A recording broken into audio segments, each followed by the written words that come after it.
Peace and blessings, family, and welcome to Labors of Love podcast. We are here to inspire, uplift, and enlighten. Each episode, we will be hearing from Black midwives, doulas, and other traditional childbirth supporters who have dedicated their lives to being of service to Black mothers and families in all aspects of the motherhood journey.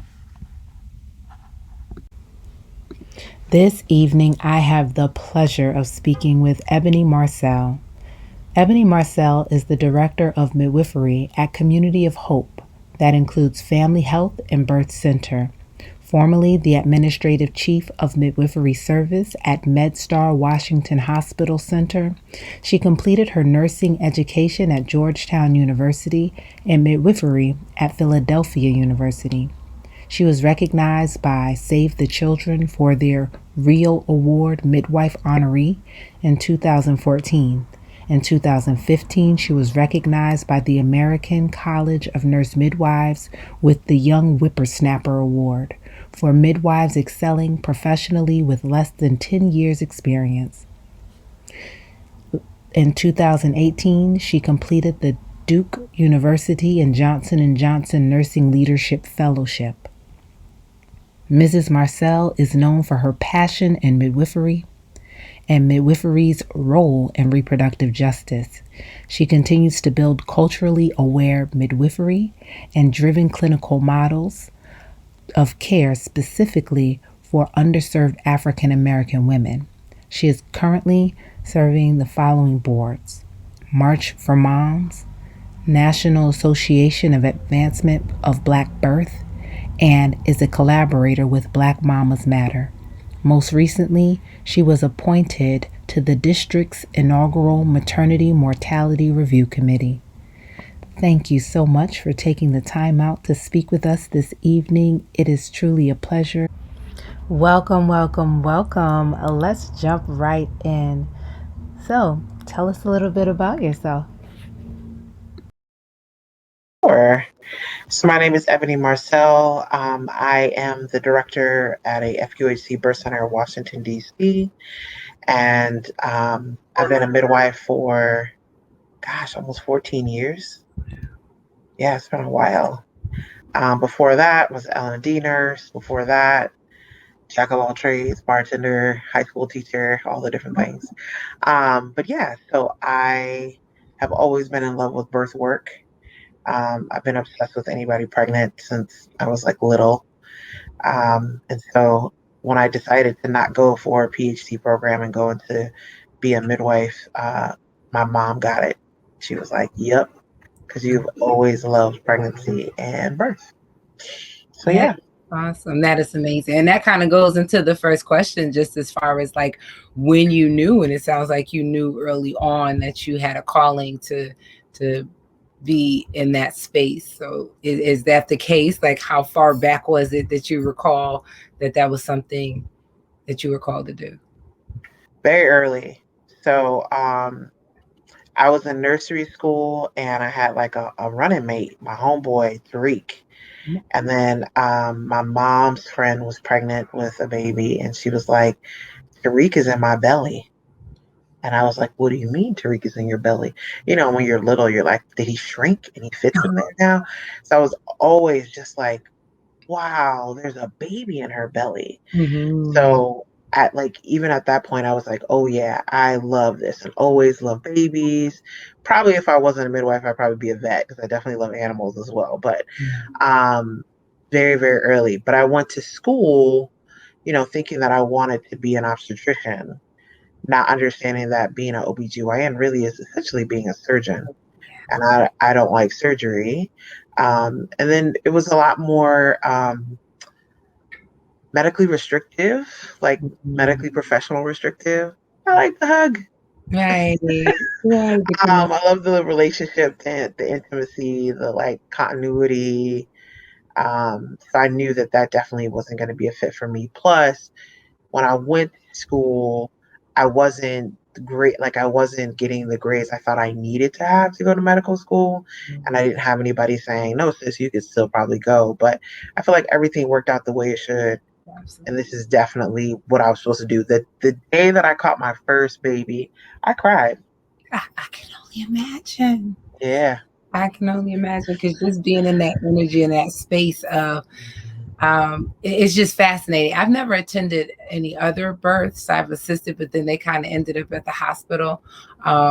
But just in my own experience of that moment when life enters the room, and it's just like it really, I can only, like, to do that professionally and to do that consistently, that must really have a rush to it. Like there has to be like a physical response. I mean, it does, like, happy hormones, absolutely. Especially Yeah. when like everything is lovely and great. It can be pretty stressful when things are problematic. But my very first birth that I ever saw was my niece, and I was 16 years Mm. old. And I'm really thankful that my sister-in-law, for whatever reason, allowed me to be in her space. And she was unmedicated, and I watched her push out my niece. And yeah, like, definitely there's this, like, there's a beauty to it. There's a beauty to watching, especially folks who are unmedicated, labor. I love it. When she's in that zone. I also love, I call them their love child. When I see partners, when you see that like energy between them while they're laboring, oh, it's incredible. And you're like, that's their love child right there. Um, and yeah, like it's a moment that can never be replaced. It can't be duplicated, can't be replicated. It's only going to happen that one time. And so it is. It's very magical. Wow. And that's beautiful just to come from that perspective, because, and I like to ask the question, like, what was your idea of, this whole process from, from conception to, motherhood and beyond, before coming into this space, before experiencing that. And, lucky for you to be so young to experience that with your sister-in-law. Most times I find that women don't even have a full awareness of what this experience is until Now, they become pregnant and they start looking into it, and even sometimes not even for their child, that they really get into the understanding of what the body is doing, what the process is, what this experience is like. So prior to you experiencing your sister-in-law's birth, did you have any clear understanding? Were there women in your family, or people in your life who kind of shared with you, what this process was or was going to be like? I mean, I had an older mom, so I Okay. always like make a joke, but I definitely think it's true. I always say I'm her last minute attempt at glory. So I'm the fourth child of hers, and my mom just came from a time where, like, you didn't see pregnancy photos. It was kind of Right. like be modest and like hide and like try to like be as normal as possible. And so I was always begging her for like I wanted the stories, Mm. from her. And she would humor me and give me like the stories, but there weren't like a ton of pictures and like these transformative, exciting moments that I wanted. And then, I had cousins and stuff who were pregnant around me as I was growing up. And, some were like thrilled and some were not thrilled for a bunch of different reasons. Right. Um, but definitely, like when I was in college, anybody who was pregnant, I was like very supportive. They had a new baby. I mean, I have college friends now who are like, "You remember this baby used to babysit in the dorms?" Um, all the way back then. Um, yeah, I just always just loved it. Wow. Wow. No, that is absolutely priceless. And so, as far as the steps you took to actualize this calling, it sounds like you had some ideas. So did you go into nursing first before you became a midwife, or what were your steps to where you are now? So I had a bachelor's of science in psych and was trying to convince myself to get a PhD in developmental psych. Mm, But the Lord knew that yeah. wasn't really what I wanted to do. And so when I decided to become a midwife, I had to take prereqs to get into nursing school. then go to nursing school. And then I graduated and worked as a nurse for a year before I started grad school. So all in all, it took like almost 7 years. Wow. So that's what I meant. Like it was for real tears. My Mm. very first day of like clinicals when I got to intrapartum, when I got to catch, Yeah. yeah, it was like I had worked so hard to get all the way there. And, Mm. I talked to a lot of people who are interested in becoming midwives. And like, there's always this like rush. And people are like, oh, I must do this like combined program, 3 years. I got to hurry. I'm like, don't hurry and get yourself in a whole bunch of debt. Make sure it's the cheapest way possible. And also, a lot of people are shocked when I tell them, no, it took me almost 7 years. Mm. Mm. No, that's powerful.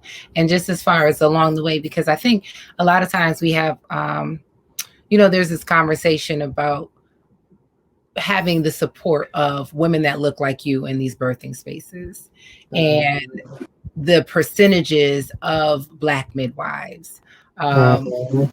How has that played a role, and have there been improvements um, as far as when you began to where we are now? So I didn't realize how much of a difference it was, just because I was so focused on just getting to that finish line to be a midwife. I was very aware that, you know, definitely I didn't see a ton of folks that look like me, Mhm. and this is wasn't hard for me just because of the sense that like I was raised in spaces where that were definitely PWI educated. I was raised in Orange County, California, so I was used to it. So it didn't really occur to me as much. Okay. But as time went on, I really started to see myself really challenged with the care delivery system, knowing especially when folks were not as culturally aware.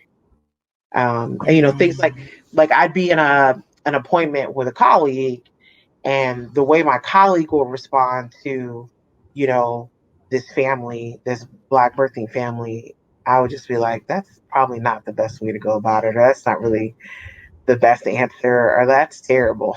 I Mm. just started to see that more and more. Um, but you figure, I think it was as low as two, probably around like 2010, 2011, like with Dr. Keisha Good's dissertation looking at Black midwifery. I think with CNMs we're up to like 6%. I feel like it's Mm. definitely there's definitely a lot more folks interested in midwifery, but do I think it's going to be drastic enough of a change to just feel more confident about people definitely having the option? It's going to be a while. Mm. I know we still need a ton more, and we need all pathways. We don't just need more CPMs. We need more CMs, CNMs. We need all of them. I would have loved to have a Black midwife for my birth, and I wasn't able to. Um, and there's different reasons for why, but I still think it's going to be some time before we can really kind of have more representation in the game. Mm. Mm. And with that being the case, how what would you tell to someone watching this who is considering, Mhm. they're looking at their fertility options, they're considering having children here in the near future? What are some of the things that they can do to kind of prepare themselves? Because I think too often we have the conversations about the disparities and about what the percentages are of Black women in the morbidity rate. Um, Mhm. so just to come from more of a proactive standpoint, what would be something that you would share with someone considering having children in the next few years to prepare Um, I their think the first thing I outcome? like to tell folks is it's not a new issue. It's very old. It's been going on. It's Right. not anything that like just Mhm. happened all of a sudden. Um, I also like to point out that like yes, a lot of the focus is on the gloom and doom, but we are still thriving and having lots and lots of joy. Yeah. I think that utilizing, you know, we have NAB has the Black Birthing Bill of Rights, making sure you Okay. understand what your rights are, understanding that like if you don't feel good with a provider, you don't have to stay with them. Mm. Understanding your options for where you want to birth. Some people are, more so interested in home birth out of maybe fear with like COVID, not understanding that like um,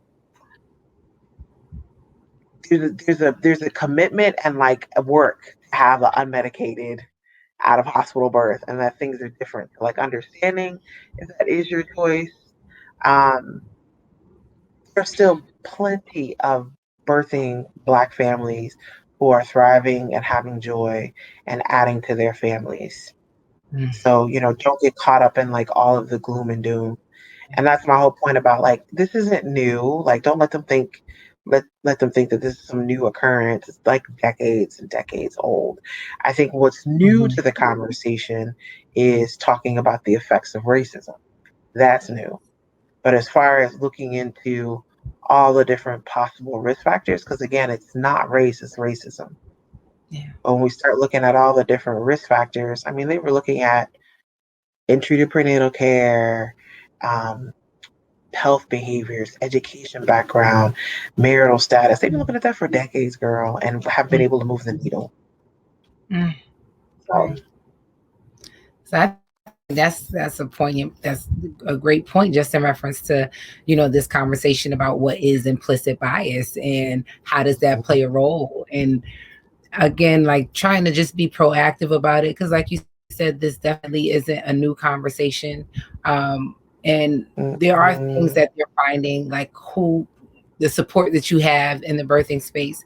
I think one of the key things is information, because like you said, everybody is not going to necessarily thrive in like a home birth environment, right?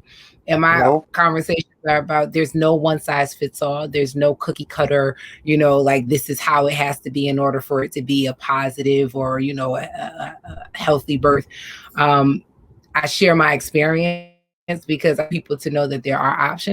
And for a long time, it seemed like I did have, mostly all of my births were out of hospital and they were all unmedicated. And this was in the 2000s, right? So this wasn't something that was a common conversation that people were having, but to understand that you did have options, that you could do something differently. Because prior to me becoming pregnant, I didn't even know that I had these options. And then right, even identifying like Black midwives and then realizing, especially at that time in like 2005, um, somewhat scarcity. And I think there was a benefit of being in the DC metro area because, mm-hmm, women like yourselves who are practicing there, but in different places, like I'm in Connecticut now, and the idea of a Black midwife is almost like non-existent because there aren't many here. So just right, those sorts of things in that conversation. And I'm glad you made the point of this not being something new. So to not approach it so much with a emphasis on fear, like this is something that's happening now. Um, right, if you look in our personal history, we got here. We know the women in our family who've birthed. Um, so pulling on those positive stories or just, learning from their experiences of how that came to be. right. And then, like, So, I also mhm. tell people, think about what we haven't been doing that we used to do um, intuitively, indigenously, is really utilizing community in this life transition and getting that support. I don't think we do that enough at all. Yeah, yeah. So is that even outside of like having a doula, just like pulling on your circle of friends for the support necessary um, on this journey that makes a world of difference? I mean, here I am, a midwife, and when I had my own baby, I didn't know what to ask for. And then there's that Mm, layer of like when you have had to hustle. you just also learn how to be. Matter of fact, there's a meme that's kind of truthful, but it says like self-sufficiency is like a sign of trauma. It's true, right? Like you just like always try to be so self-sufficient. You don't have to depend on anybody, and like you don't have to worry about it. So you just always take care of it yourself. And so, just thinking about even me, like people were asking me, like, "Oh, what do you need? What do you want?" I'm like, I don't know. I don't even know. But I'll tell you what, like gems I definitely got was like that meal train. My one Right. friend was like, you're not gonna be able to think about like food. And I was like, what is she talking about? Of course I'm gonna be able to think about food. Girl, I could not think. So girl, when that Right. food would just show up, it was fantastic. Yeah. Food would just Yeah. show up, Mm. or like just that supportive, like, hey, come hold the baby while I take a shower. Yes. Like that's what I need from you. Better than any like cute little outfit you're gonna buy. What's more valuable? You come over so I can take a shower, or even take a nap. Yes. That is You so know, valuable. Oh my gosh. And we talk about blessing ways instead of baby showers. And those are one of Mhm. the things that come up a lot, like the support to have that and to have people, make promises of that support so that you know who you can call on and who's in your circle that's willing to do, what. Like I would love like a cleaning service gift certificate or like, Girl, my friend made me these rules for visitors, and one Okay. of the rules was every time you came, you had to walk out and take out some trash. I know that's right. Yep. Um, Folks would walk in the door, they would do whatever dishes would needed to be done, take out Yes. trash. Yes. And, I was like, I didn't even think about this stuff. Back in the day, I was like, I thought I was the coolest. I'd be giving you the best, like, breastfeeding stuff for your journey. Girl, now anytime anybody have a baby, I'm like, look, sis, I come over there and tie the baby on my chest so you can take a Yes. nap, take a shower. Let me, like, make sure I wash some dishes. Let me make sure I, like, set some stuff up for you. Matter of fact, my one friend is pregnant right now, and I found this cool thing on Pinterest that I would have loved to have. Like it was like they set up a little cart with everything from like pumping supplies, a place to hold your drinks, your snacks, and then like a diaper setup. And it was like just a pushy thing that you like push from wherever you're like landing. But it's like stuff like that where I didn't know how to ask for that. And here I am 14 years in the game of taking care of folks, and I didn't even know how to do any of that. See, and that is phenomenal because that will be one of the questions, right? Like what are some of the differences between the professional, midwife and the motherhood experience itself. Mm, girl, all of it. Like just thinking about, um, there were definitely magical moments where I was like, "Huh, my patients always have said this," and there wasn't really a great way for them to explain it, but I know exactly what they're talking about now. Do things like, I thought I was gonna love being pregnant. I did not like it. I did not like it. Um, like, don't get me wrong, like I like was very happy to be pregnant and grow my daughter, but no, it was very physically uncomfortable. Um, and then just like the birth, like my birth was nuts. It was nuts, and I think because they just, I'm like, oh, I'm a first time mom. This is gonna be days. I just really am praying I don't get really sick because I'm old. I'm telling my husband, like, just prepare yourself. It is going to be days. Girl, it was 3 hours. So Yeah, from like the time, is that 3 hours of active labor? Or is that like the like all of it? total. I What? had the first contraction at 2:15, and Drew was born at 5:22. Wow. It was Wow. So did that make you say like, I think I might want like 3 or 4 or more? Or like no. I definitely like the next one. I'm like, I'm just gonna stay home. There's no point. That car ride contracting was horrible. trying to And like stay in now the in retrospect, I was like, I was probably in transition because I delivered her less than an hour after I got to the hospital. Um, no, it was terrible. It was like, it was definitely like, it was intense. And I just thought about like how many times I've had watched somebody labor like this. And even when it was happening, I still kept saying like, I'm pretty sure there's rectal pressure. Mm. No, I'm a first time mom. That's not that that can't be happening. This is going to happen. Girl, I was trying to get in the shower. My friend was like, no, we need to go. She was trying to be so gentle about it, but I knew she was like panicking because Right. I'm thinking about now how what I would have said watching me looking so active. I would have been like, girl, what are you talking about? We have to go. Wow. So I just think about how like I guess one of the most defining moments was one when I first pushed, and I've heard so many times people are like, I feel like the baby's coming out of my butt. Oh. And I've always been like, what? I'm like, no, girl, I'm watching it right now. It's not coming out your butt. The first thing I said, I feel like my ass is shredding. I did. I absolutely did. And then I just remember when I walked to the hospital, I looked at my midwife and I was like, I want an epidural. And she like laughed at me.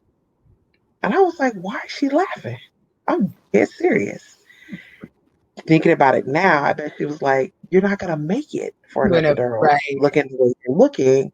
But I was like, Wow. whatever. Girl, I asked for nitrous. I used nitrous one good time. It didn't do nothing. And I remember feeling like, Eb, you're not gonna get no meds. You're gonna just have to push this baby out. And just remember how many times I have said that to somebody. I am so sorry. Your body is moving too fast. Mm. Like, we're just gonna have a baby. Wow. And like, To live. out here I am. I'm in it. Yeah. Girl, I was just like, girl, you better dig deep.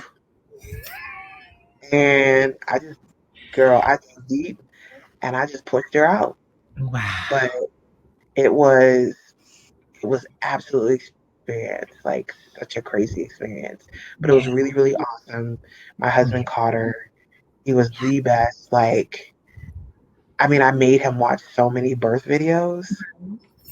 I made him watch so much stuff, girl.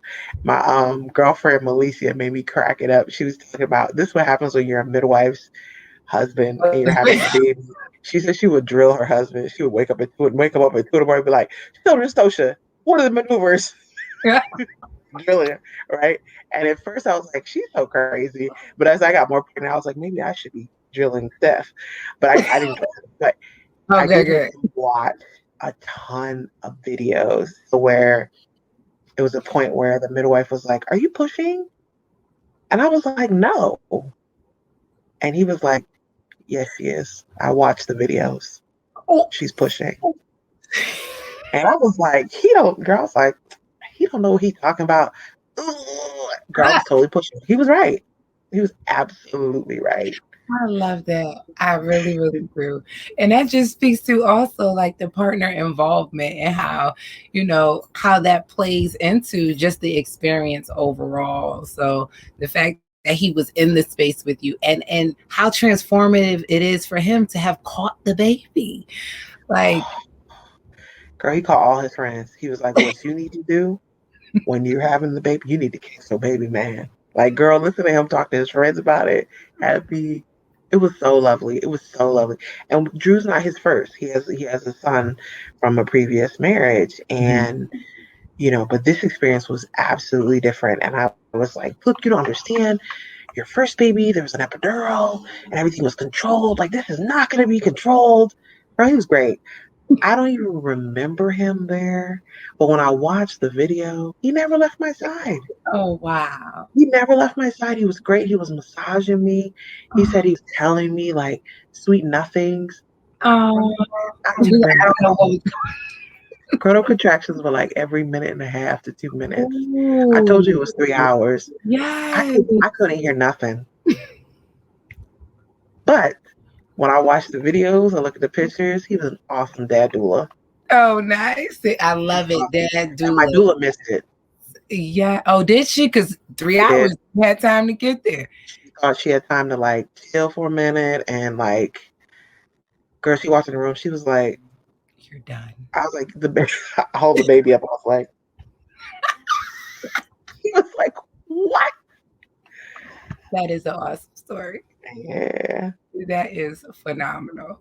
And I don't know where the time has gone so quickly. And we're not even halfway there. But just everything that you shared has just been gems. I can listen to birth stories all day, especially when the energy is just so just positive, and it seems like it was like an amazing experience for you and your family, and just to hear that and feel that vibe is awesome.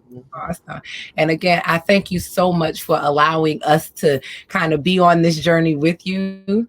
Like, that has been so significant. And I definitely will be sharing your Instagram, how to get in touch with you. If you can just share right now, just how do people get in touch with you? What, a little bit about your practice, what area you're in? Do you do anything virtual? Are we doing anything different in the pandemic? So much I want to do. We need to continue development.